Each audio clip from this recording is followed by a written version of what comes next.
Oh yeah, the MCS parts.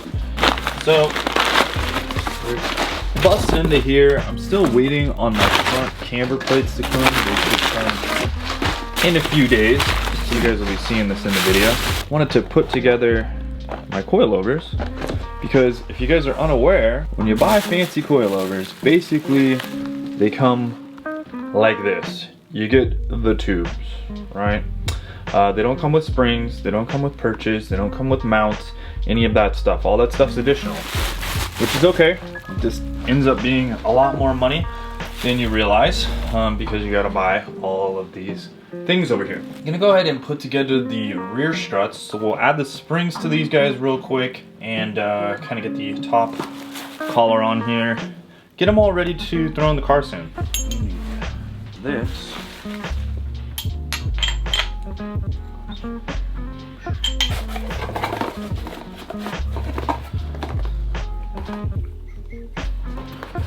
these are the springs we went with here with the arrow, 6-inch length, 2.25 in diameter, and they are an 800 inch-pound spring. So we went with the E-box springs, or the I-box. I like the Hyperco stuff. I also like Swift. Usually I'd go with Swift or Hyperco, but we went with these, so that's okay. That's what Bimmerworld recommended on this stuff. This is going to be mounted on this perch here. So this is an aftermarket piece, well, a necessary piece. This is gonna go up at the top like that and go into the strut assembly area. I do need to put those little bushings in there. Just like this. So no binding. What's cool with the helper, you don't even need to undo these. You can literally just pop it on here, just like that. So actually changing spring rates is super simple. Very cool. Yeah. Just like that. Strut's kind of made up. So shock body is kind of together. So kind of something to keep in mind. These are all, serviceable parts, which is cool. Another nice thing about nice suspension is it can all be rebuilt. You buy it once, you can get it revalved. You can do all the things to it. So that is pretty much one of the rears. So this is actually a true coilover system, and that's how one of the rears is gonna look. So go ahead and put together the other one. Also, I do have, I think, are these SPL? These are rear, no, these are front sway bar in links. Those are gonna be cool. We do have to cut the original sway bar bushings off, and we're gonna put on these ones, so that'll be something. Let's do this other rear real quick. Well, I did it like this. I put this guy at the bottom here, just because it was on the aluminum. It's a good situation there. Helps you get like extra droop out and stuff on here. The metal, in my opinion, is just seems like the safest thing to place because it's putting a lot of pressure on all of these items. And this has something steel that isn't coiled because technically, yeah, that's a good pinch. Technically, that isn't a full metal ring around, so it just kind of encloses this area. I don't know.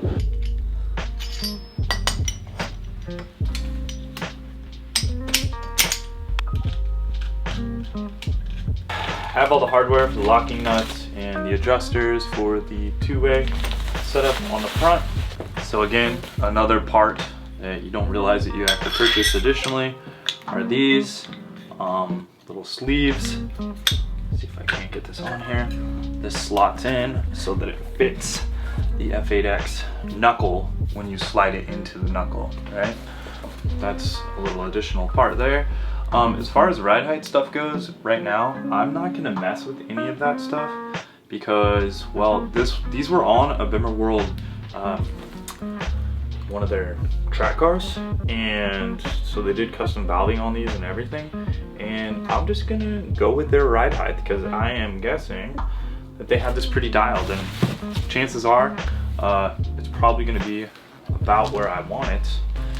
So yeah, I'm not really gonna mess with that. I'm like looking at these and they look to be both basically in the same place. So yeah, I think they just, you know, took it off, springs came off. No big deal. So I gotta make a decision. I guess I don't have the camber plate, so I'm gonna go like this. This little guy here. Yeah, there's a chance. Yeah, I'm probably still gonna want these ones on the top. Yeah, because if I can do that, the weight of the car, I'm going to do that. Want those lining up. So it'll be like this. And this will be like this. And then we're going to have the ground control camber plate up on the top. So that'll give us that little bit of droop out that we need. Yeah, it looks to be pretty good. We'll slide this other piece over. That out of the way. Kind of have these sort of ready to go. All these camber plates. I'm probably going to install the rear coilovers first. Probably do that in a few days here, just because I'm waiting on some parts.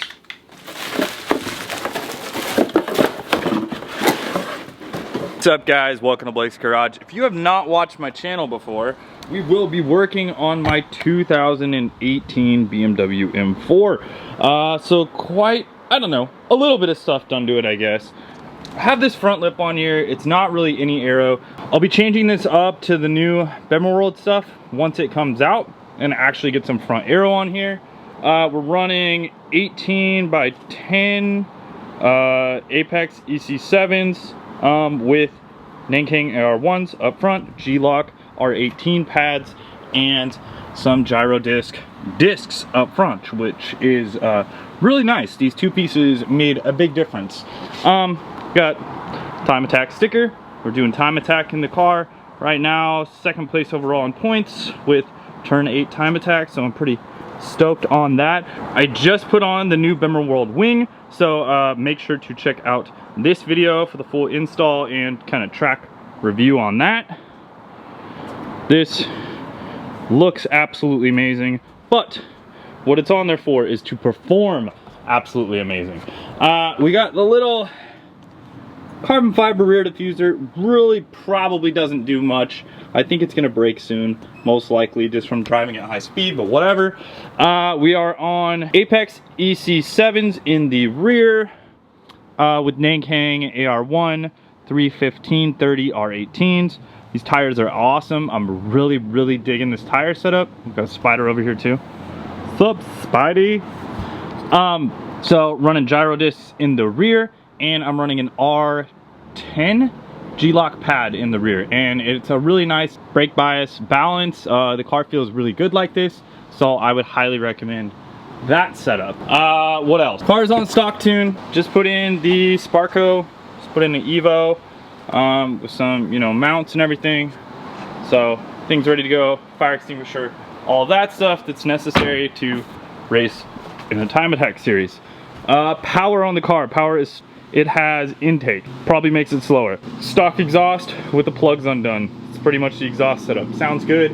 I wouldn't really change anything. What else is done? Castrol SRF brake fluid. Yeah, that's pretty much the recipe right here. At Buttonwillow last time, and it was practically 100 degrees in the first session. I think it was like 96 or 97. I ran a 158.3. This is my second time ever at Buttonwillow. At Thunderhill West, I ran a low 122, like a 122.2 or something like that. So with this new upgrade that I'm going to show you guys now, I'm trying to sub 120 basically. And here it is. We'll bust into it. Went with Bimmerworld setup for some MCS coilovers. The real deal, man. Some nice two-way non-remotes. Now, I'm still waiting on the camber plates on the front, but I got the springs. These are 800-pound springs, 6-inch, 2.25-inch springs, and then we got Hyperco helpers up here, but these have been revalved and everything, so very cool. But what we're gonna mess with, I think, in this video is we'll go ahead and just do the rears. So we're actually doing a true coilover in the rear. And if you guys are unaware, when you buy MCS coilovers, they're really expensive, first off. So yeah, keep that in mind. And that's just the shock. That doesn't include your springs. That doesn't include any of the pieces. That doesn't include the perch or anything like that. So make sure to talk to whoever, like Bimmerworld or whatever, and they'll get you set up with everything that you're gonna need, because you could leave stuff out very easily.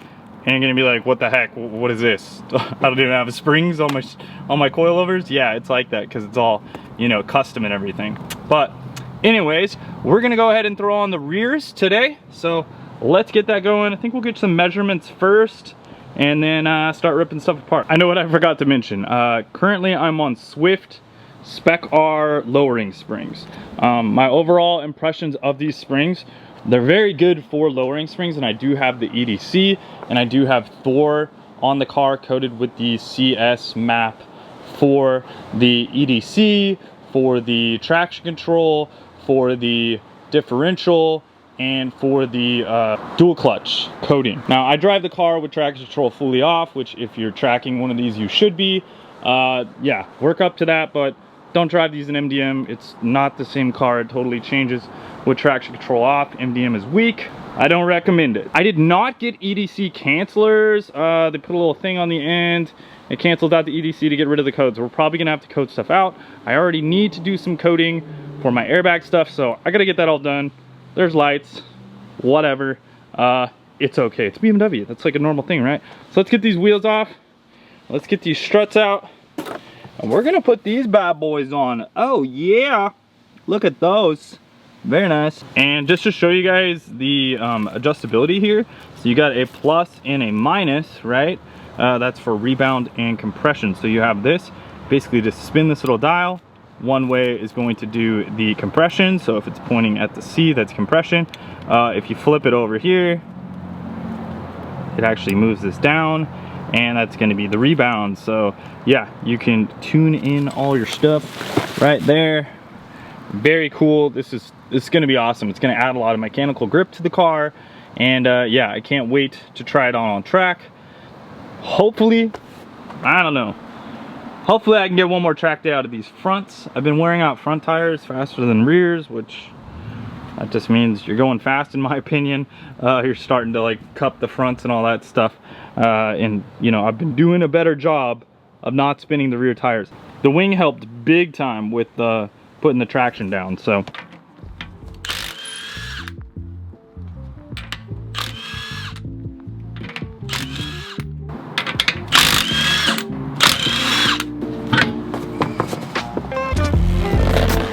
literally just marking the camber bolt here.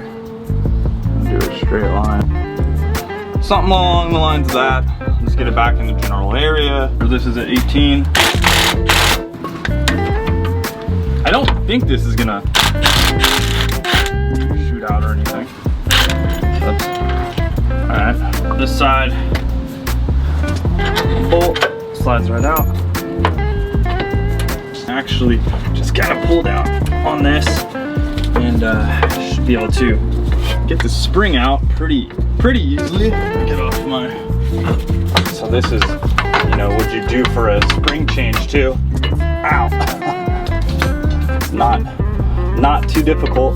Cool. There's the Swift spring with the little perches. What gotta do is you can see up here we have some external torques.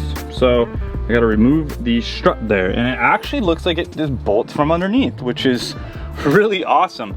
I did notice right here it looks like we have an electrical connection for the EDC. You can see that little blue one right there. And then we got another one right here, so I'll try to figure out where the little tab is to disconnect that, but we'll disconnect both those connections and then get off the strut there, and this thing will pop out and literally just put the coilover in there. Also, we got to disconnect the sway bar end links. We will be replacing those with SPL parts, sway bar end links. You can remove the EDC wire from the strut, which is right here, or you know, basically you're gonna have this little wire hanging out afterwards.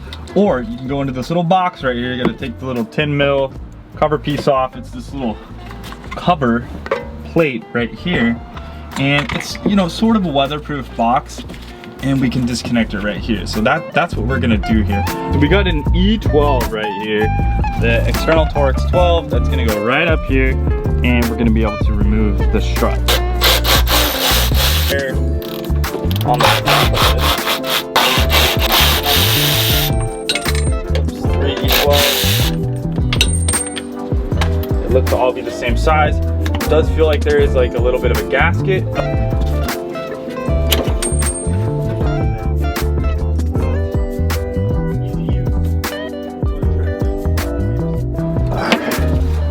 Okay, and we're removing the strut. Old strut here, and now we're gonna go ahead and grab that coilover and we're gonna bolt that thing in. But yeah, this looks awesome. So obviously, I gotta tighten up this bolt right here.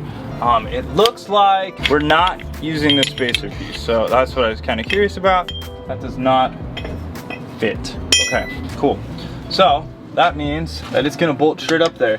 That came out of there, so that just kind of seals up the top bit. You can see as far as intrusion into the trunk, but we have a gasket on here and we're pretty flat, so that looks like it's going to be sealed out by that gasket, or at least that's what I'm assuming here. So we got the new MCS strut.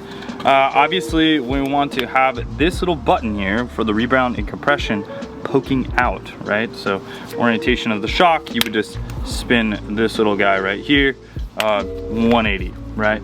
That way when we reach up in here, we can adjust the dampening. So I gotta cut this little piece off, but yep, springs on here. You got the little like slider pieces and all that. Springs go on super easy.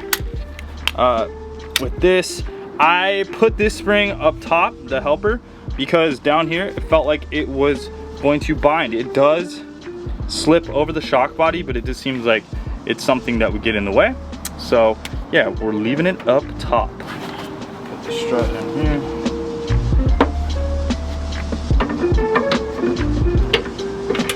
Bolt. From what I remember, it went through on this side.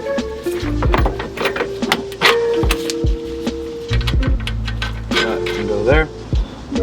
And then literally bolt up the top up here. What's nice is quite a bit of droop out with this. It looks like we're gonna have quite a bit of suspension travel, which is good. That's like one thing I was really worried about. And I mean, we'll see. Obviously it's not on, but I like my droop. Suspension droop means when you like, you know, the car gets light, your tire's still touching the ground. That's huge to me. And I know a lot of coilovers that kind of take away from that.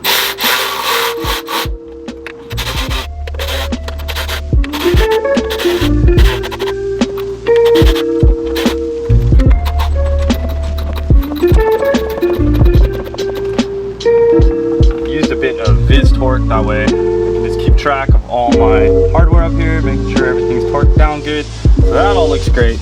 We're gonna leave the ride height where it is. We're not gonna compress this any because this was set up on one of Bimmerworld's race cars, these dampers that I purchased off them. So I'm going with their ride height that they had it at, because yeah, they pretty much had all the same stuff on the car, which is great. And then we're gonna go ahead and tighten this guy up and put back the eccentric camber bolt. Maybe I should play with the end links real quick because we gotta swap these out. So just before I, you know, have to move anything. So let's go ahead and bust the end links off. Like it's a 16 millimeter. We got the SPL parts right here. Super nice stuff. I'll be putting on more either SPL stuff. I think I might be getting some fall line stuff from a buddy. But yeah, we'll be installing these. So basically, these are gonna go in place. Ooh, that was sketchy. So they are adjustable. because when you corner balance and align the car, you're gonna want these disconnected to do it properly. So yeah, make sure whoever's doing it, you know, knows this. That way they can get everything set up and then put the sway bar in links back on. So these are pretty cool. This one looks like it smashes in between here, and then the top piece goes on the top. This one is basically the top, and this one is gonna be going on the bottom.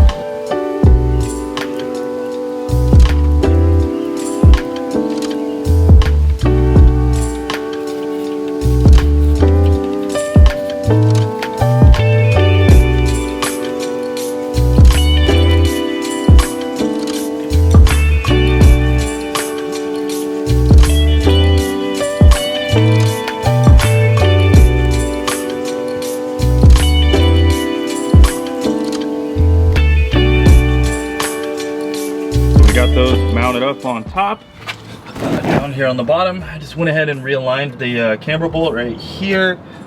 This guy right here, I think that's the camber bolt. Honestly, I'm not 100% sure, but I'm pretty sure it is. And then we got the sway bar in link kind of set up. We'll be getting these done up when we get the alignment, so they'll be dialed properly. I don't have them like super tight, they're just kind of hand loose for now because they need to be dialed in, so that's great. So I'm gonna go ahead and go to the other side of the car. Like I said, these are kind of torqued down. Okay, so I got this whole side buttoned up. You can see that you could pretty easily change the compression and rebound right here. And then you can obviously spin the wheel. But it does look like, I don't know, you probably have to jack the car up off the ground. We're gonna get this thing ride height, but you know, so basically throw a jack under, spin the knobs, good to go. Let's see what the rear end looks like once we drop it down. Now I'm planning on getting the car corner balanced and aligned once we get all this stuff on. Oh, this isn't gonna be an accurate representation. I have blocks under the side because the jack won't really go under the car unless they got blocks on one side. So let's see if I can get this out first off. Ooh. Oh geez. Playing with carbon, painting it. All right, cool. It's tucking.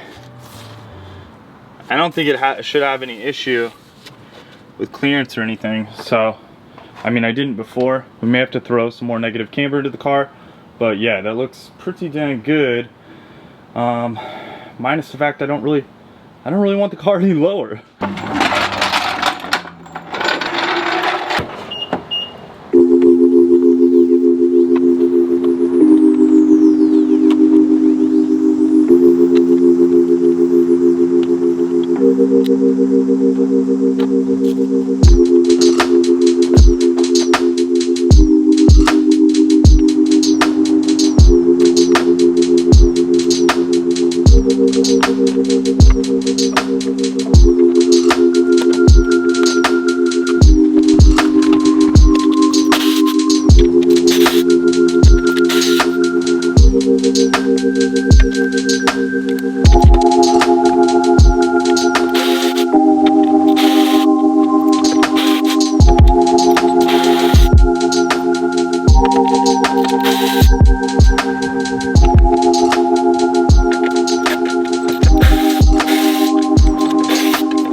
Freaking sweet. You guys are unaware. It's a lot of taking stuff off. Okay, so at this point you can see I'm down to this area where I did have camber plates. I had millway camber plates, which I really enjoyed these camber plates. However, I'm running a 2.25 inch spring. These will work with a 2.5 inch spring, but not a 2.25 unless you get something like custom machined and milled out. The tires, my fronts are cooked. So I got 2 track days out of the fronts. I could honestly, I've done it before. I've gone out and done another track day, but you can see the camber wear right here. I'm corded, corded, corded, pretty much corded all the way around. And I mean, I'm all the way past wear bar in all these areas. So crazy, I'm wearing out fronts before rears, but we'll see what we can do when we dial in the suspension. Like I said, at Buttonwillow had quite a bit of understeer and I was really pushing it in the front, but it was fine, it was fun. So let's get the front struts off of here. 16s on the lower strut nut.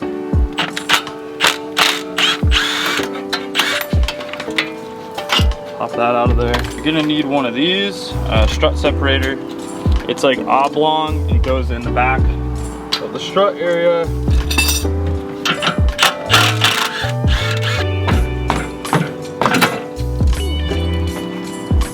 If you're doing lowering springs, these Swift R spec lowering springs with the EDC, pretty damn awesome. I highly recommend them. I used some camber plates on the top. It worked great.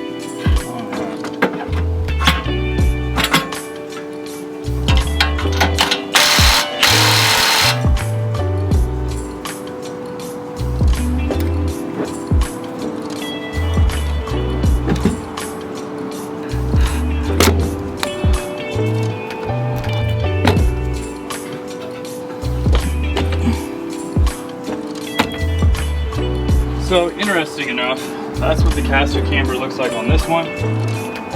This is what it looks like on the Millway. Honestly, this one looks like it has a bit more caster to me, but I mean, we'll see.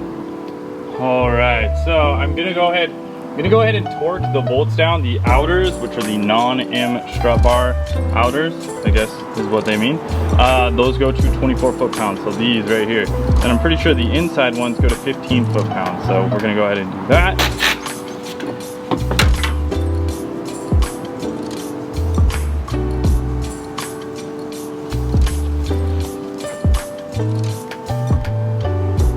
Caster adjustment actually comes from the secondary piece right here. You can see it kind of slides back and forth, here and here. And then the camber is obviously in this area right here. And you can kind of twist these. These things are pretty adjustable. They are a pretty nice camber plate. So yeah, get these on. Okay, so don't let this hit the fender, obviously, but we gotta kind of, woo, danger.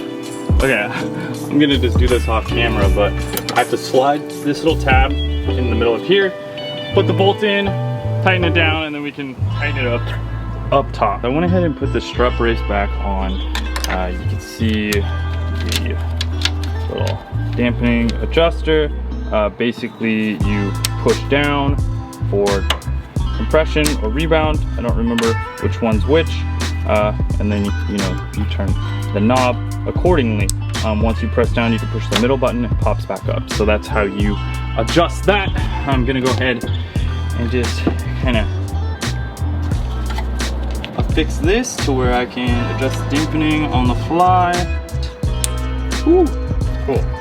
Also, we're gonna kind of like zip tie that up, make sure that doesn't go anywhere. Let's see, put this ABS back in its little spot. That looks good. Let's go ahead and get the sway bar end links on.